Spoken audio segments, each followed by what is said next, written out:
Hello everybody, Melissa Brennan here. I am the chairperson of our Justice Executive Grades branch and I'm also the secretary to the ICTU Women's Committee. I also chair Forces Women's Activist Network. I am delighted to be given the opportunity to speak to you today to mark International Women's Day. International Women's Day, as you know, is a global day celebrating the social, economic, cultural and political achievements of women. The day also marks a call to action for accelerating women's equality. International Women's Day has occurred for well over a century, with the first International Women's Day gathering in 1911, which was supported by over 1 million people. Today, International Women's Day belongs to all groups, collectively, everywhere. This year's campaign theme is Choose to Challenge, given that a challenged world is an alert world.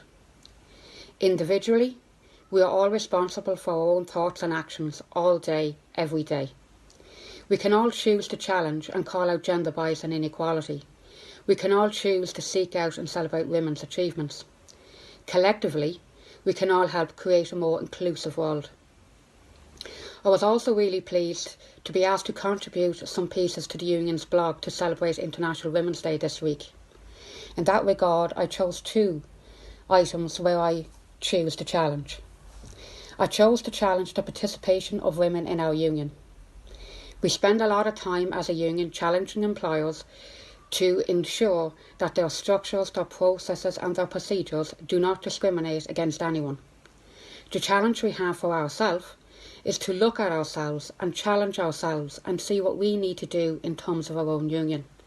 This is an area of work which is occupying the work of the Women's Activist Network.